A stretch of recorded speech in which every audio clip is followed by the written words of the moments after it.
Bincang Kampus. Bismillahirrahmanirrahim. Assalamualaikum warahmatullahi wabarakatuh. Apa kabar sahabat akademik? Semoga Anda masih dalam keadaan sehat walafiat dan insya Allah masih dalam berkah Allah Subhanahu wa Ta'ala. Ya, senang sekali kita bisa berjumpa kembali di Bincang Kampus IAIN Takengon. Dan pada kesempatan hari ini kita akan membahas salah satu peringatan yang spesial di Indonesia, yaitu peringatan Hari Guru Nasional di tahun 2022. Dan untuk membahasnya saat ini kita sudah bersama dengan seorang dosen IAIN Takengon, yaitu dengan Dr. Almusana MAG. Assalamualaikum Dr. Almusana. Waalaikumsalam warahmatullahi wabarakatuh. Ya, apa kabar Pak? Alhamdulillah sehat. Alhamdulillah sehat walafiat. Dan sebelumnya kita ingin mengucapkan selamat Hari Guru Nasional Pak di tahun 2022 ini. Dan tentu saja kita berharap guru dimanapun itu, apa yang mereka harapkan, apa yang menjadi hak mereka dan juga tanggung jawab bisa berjalan dengan lancar begitu Pak ya? Ya, betul. Ya, walaupun tapi kalau dosen ada hari dosen nggak Pak ya? Dosen itu sebenarnya tugas pokoknya sama dengan guru. Sama pengajar begitu Pak ya? Karena perbedaannya kan tugasnya meneliti juga. Iya. Ya.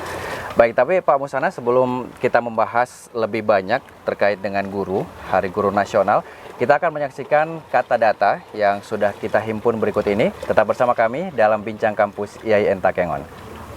Hari Guru Nasional bermula dari sejarah tahun 1912, di mana para guru mendirikan Persatuan Guru Indonesia bernama Persatuan Guru Hindia Belanda, PGHB. Saat itu, Indonesia masih dalam masa penjajahan Belanda yang dimulai dari tahun 1602 hingga 1942. Anggota PGHB adalah guru bantu, guru desa, kepala sekolah, dan perangkat sekolah. Pada tahun 1932, nama PGHB diubah menjadi Persatuan Guru Indonesia atau PGI. Pada waktu itu, Indonesia belum merdeka, namun para guru-guru tetap berusaha memperjuangkan pendidikan bagi rakyat Indonesia. PGI baru dapat berjalan kembali setelah Indonesia merdeka dari pendudukan penjajahan. 2 bulan setelah merdeka, PGI menggelar Kongres Guru Indonesia pada 24-25 November 1945 di Surakarta, Jawa Tengah. Setelah Indonesia resmi menyatakan sebagai negara dengan bentuk republik, maka nama PGI juga berganti menjadi PGRI yang merupakan singkatan Persatuan Guru Republik Indonesia. Pada 25 November 1945, PGRI terbentuk sekaligus dianggap sebagai Hari Guru Nasional, namun belum ada keputusan resmi dari pemerintah. Pada tahun 1994, Hari Guru Nasional secara resmi diperingati di Indonesia. Hal ini berdasarkan keputusan Presiden nomor 78 tahun 1994. Terima kasih sahabat akademik, kita masih di Bincang Kampus IAIN Takengon dan masih bersama dengan Dr. Almusana MAG. Ya Pak Musana, kalau kita berbicara mengenai guru itu kan adalah ujung tombak di pendidikan begitu ya. Dengan adanya guru, kemudian mereka bisa menghasilkan generasi yang nantinya mereka akan menjadi pemimpin dan juga penerus bangsa dan tentunya memberikan kemajuan untuk bangsa kita. Nah, tapi sebelum kita berbicara mengenai itu, kita ingin tahu terlebih dahulu apa yang seharusnya dilakukan oleh masyarakat Indonesia dalam memperingati Hari Guru Nasional ini, Pak. Ya, baik. Terima kasih atas kesempatannya. Peringatan guru itu sebetulnya ditetapkan sebagai salah satu hari besar dalam sejarah Indonesia. Ya. Itu bagian dari upaya mengapresiasi. Ya. Jadi negara mengakui bahwa guru itu berperan tak tergantikan. Nah, jadi masyarakat pun saya kira kalau kita tanya secara dari hati ke hati, mereka pun secara sadar mengakui bagaimana kontribusi guru itu. Ya. Guru pada berbagai levelnya lah, ya. Pada berbagai jenis pendidikan. Ya. Setiap kita pun kalau ditanya secara nurani pasti mengakui bahwa guru itu perannya besar. Iya. Nah, peringatan Hari Guru itu sebetulnya hanya ingin menyegarkan kembali, ya, agar kita menyadari bahwa peran guru itu tidak tergantikan oleh apapun, ya, dalam membuka wawasan. Sering orang mengatakan guru itu mencetak generasi. Ya.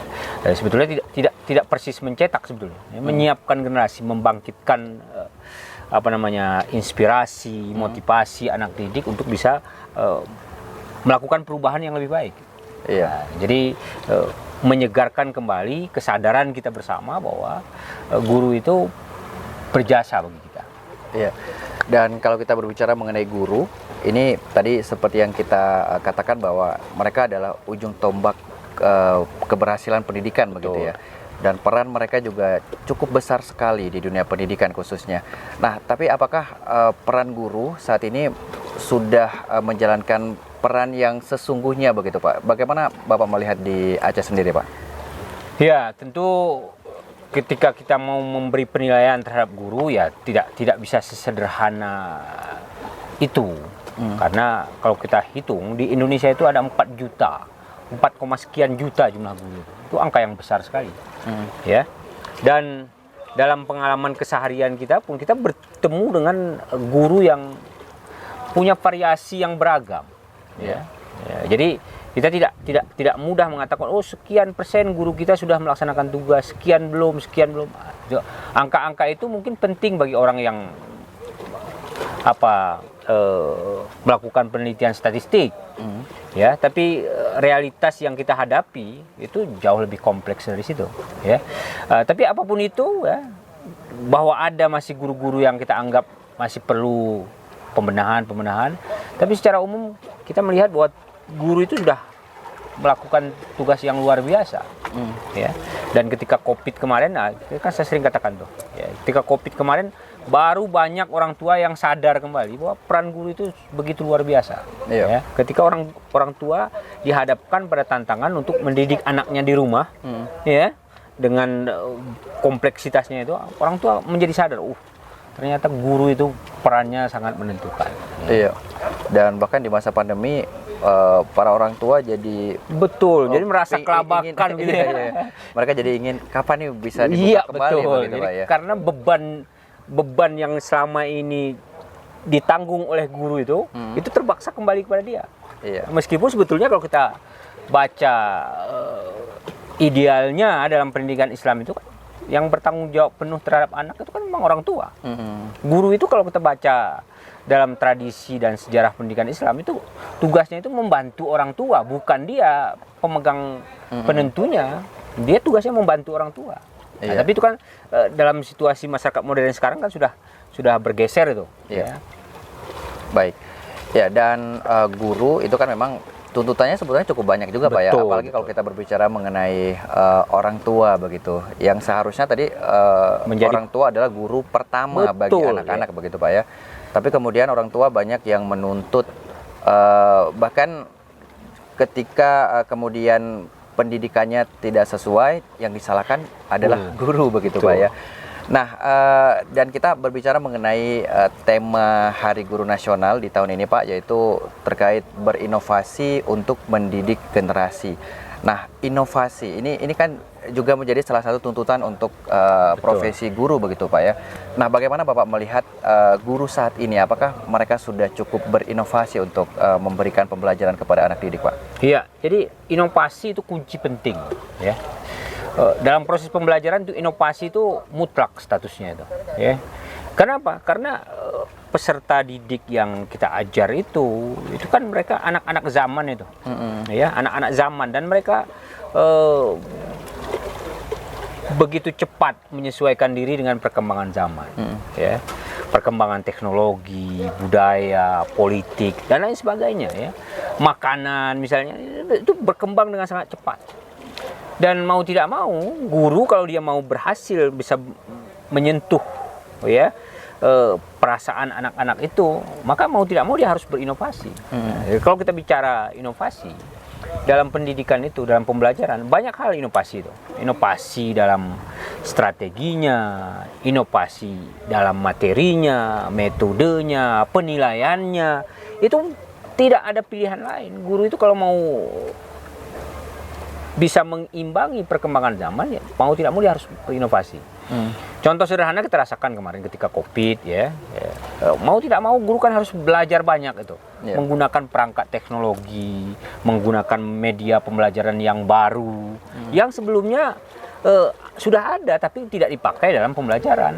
Nah, itu contoh sederhana. Jadi memang keharusan inovasi itu mutlak, ya. Jadi guru tidak punya pilihan lain selain dia terus melakukan inovasi, perubahan ya, menemukan cara baru yang lebih tepat dalam pembelajarannya.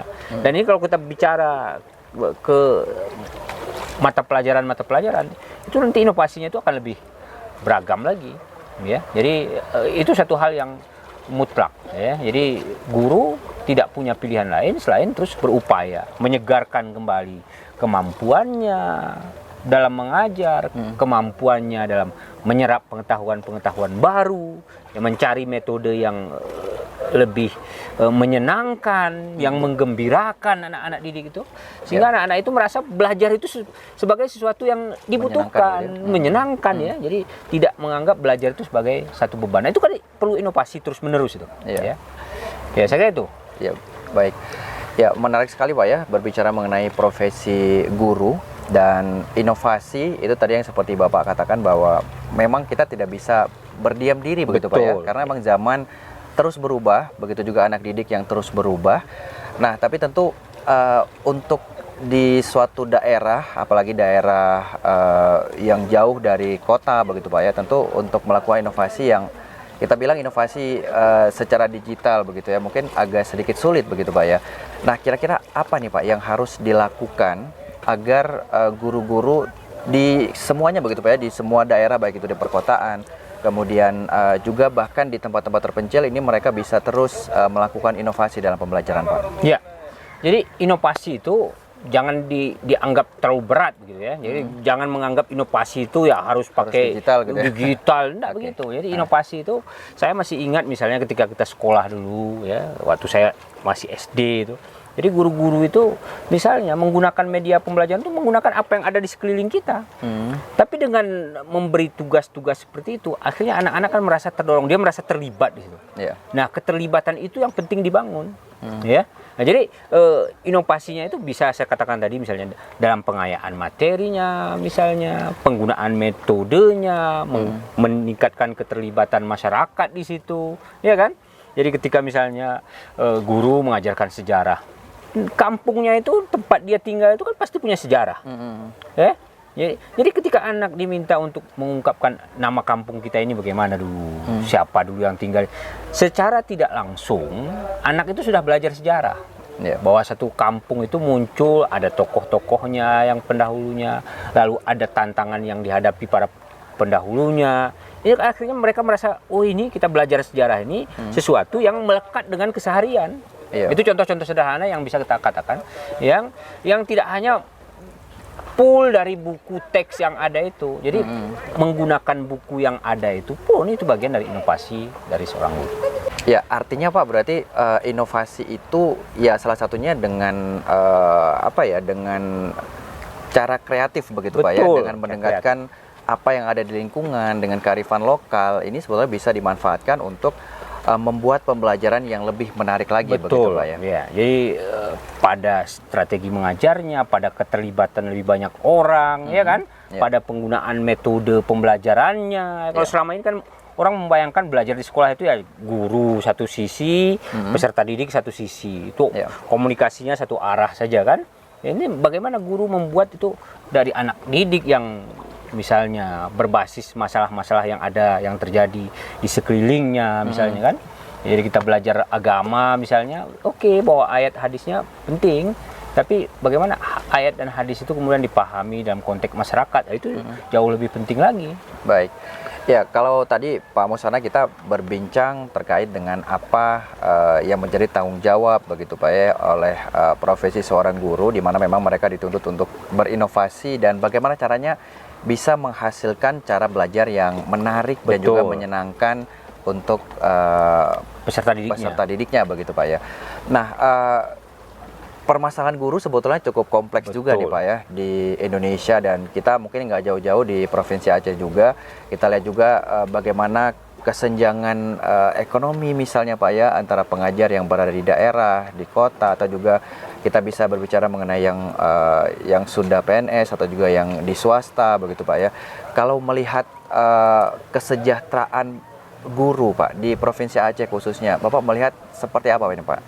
Nah, kalau kita melihatnya dengan secara progresif ya, Sebetulnya kesejahteraan guru yang diberikan oleh pemerintah itu sudah jauh sekali sudah. Ya, kita bandingkan misalnya beberapa tahun yang lalu dengan sekarang, itu jauh sekali sudah. Ya, bahkan misalnya ketika pemerintah menempuh kebijakan sertifikasi guru misalnya dengan memberikan tunjangan profesional, ya kan? Itu guru itu menjadi salah satu profesi yang sangat diminati oleh anak-anak muda itu. Ya, kalau sebelumnya kan profesi guru itu dianggap profesi sebelah mata itu. Ya. Nah, ada upaya ke situ, tapi juga kita tidak mungkin menutup mata, ya. Masih kita dengar juga di pemberitaan misalnya, ada guru-guru di daerah-daerah yang jauh dari pusat kota itu, ya, yang hidup bukan pas-pasan lagi, ya, tapi berada di bawah sekali. Ya. Bagaimana mungkin ada guru yang digaji, ya, kita baca di media misalnya, ada guru yang digaji sebulan 150.000. Ya. Bisa apa 150.000? Itu masih kita dengar itu. Ya. Ada guru-guru ngaji yang ya hanya dibayar sesuai dengan kemampuan peserta didiknya. Ini kan hal-hal yang harusnya tidak terjadi.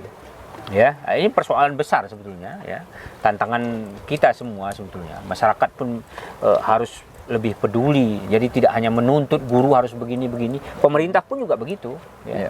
Jadi pemerintah pun tidak hanya menuntut guru itu harus begini, tapi juga pemerintah itu harus secara proaktif, ya, melakukan langkah-langkah untuk meningkatkan kesejahteraan guru. Nah, ini idealnya kan begitu.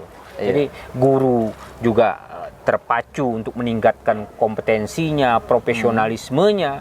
Tapi pada saat bersamaan pemerintah pun ya melakukan langkah-langkah yang terukur, yang sistematis, ya, berkelanjutan, ya, untuk meningkatkan kesejahteraan guru. Ya, artinya semua pihak ini harus betul-betul mendukung. Betul, kalau kita pendidikannya sepakat dan yakin, ya, bahwa pendidikanlah jalan yang tercepat untuk meningkatkan taraf hidup masyarakat. Baik. Ya, menarik sekali sahabat akademik terkait dengan guru begitu ya, profesi guru yang memang seperti yang tadi sudah kita sepakati bahwa guru ini merupakan ujung tombak untuk pendidikan begitu Pak ya. Dan walaupun ada banyak problem begitu ya, tapi tadi seperti yang sudah dikatakan oleh Pak Musana bahwa harusnya memang kita saling bekerja sama begitu ya. Ya tentu saja untuk yang berprofesi sebagai pengajar atau menjadi guru ini harus meningkatkan kompetensi begitu Pak ya. Dan juga pemerintah tadi juga harus betul-betul sebenarnya pemerintah juga sudah berusaha begitu Pak ya. Sudah melakukan. Ya, sudah melakukan. Walaupun mungkin ya belum bisa menyelesaikan secara keseluruhan begitu Pak ya.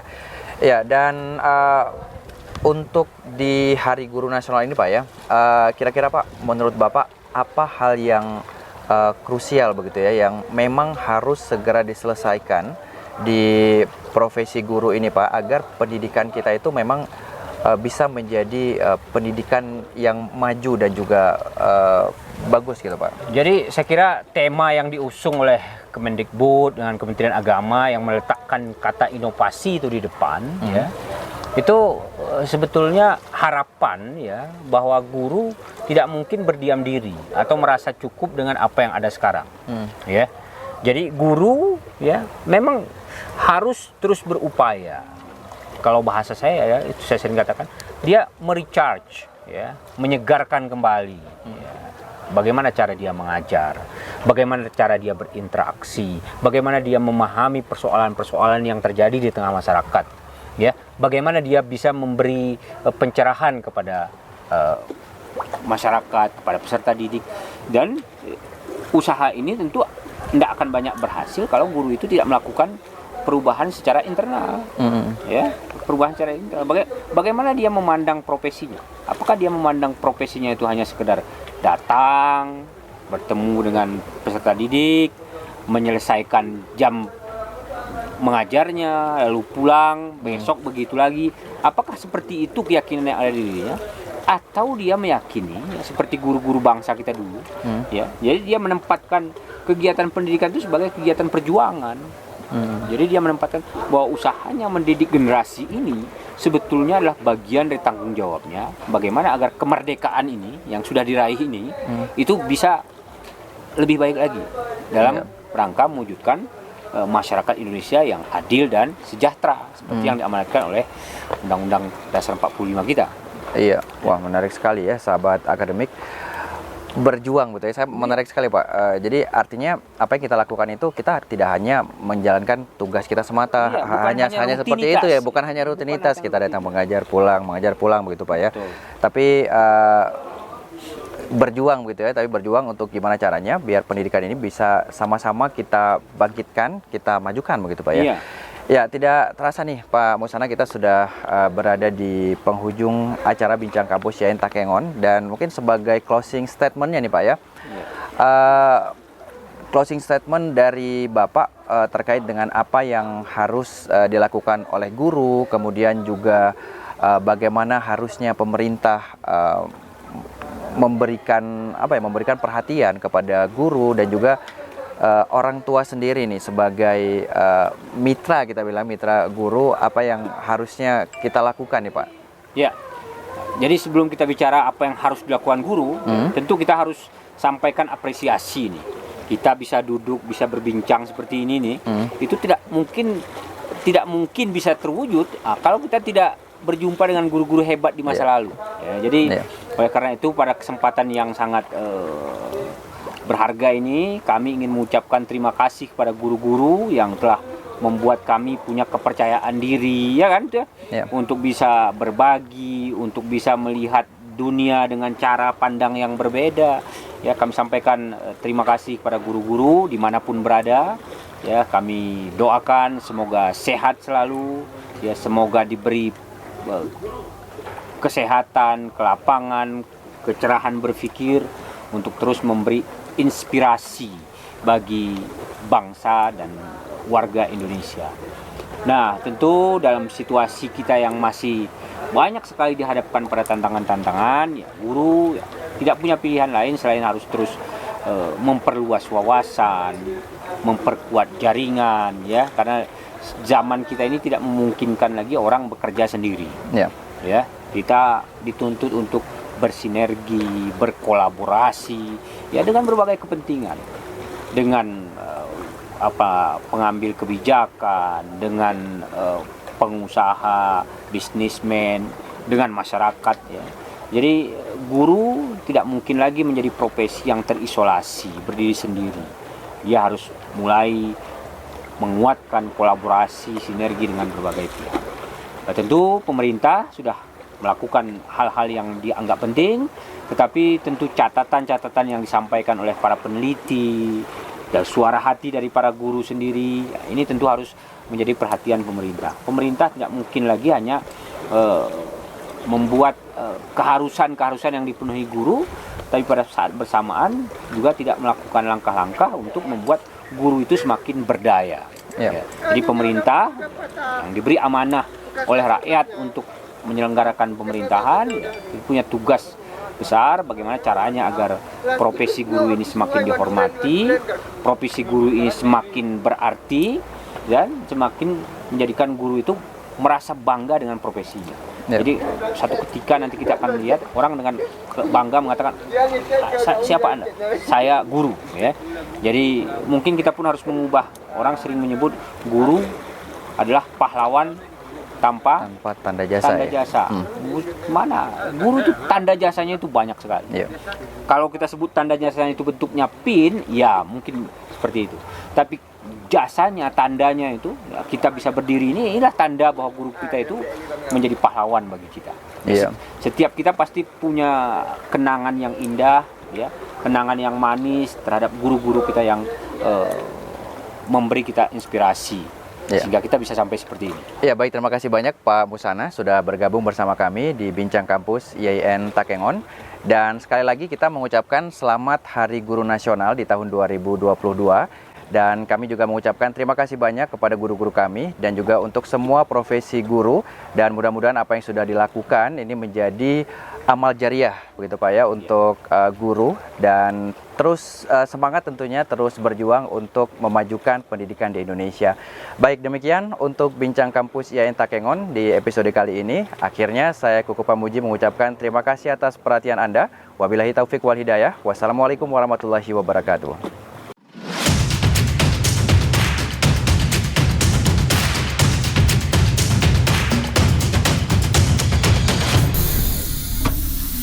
Bincang Kampus.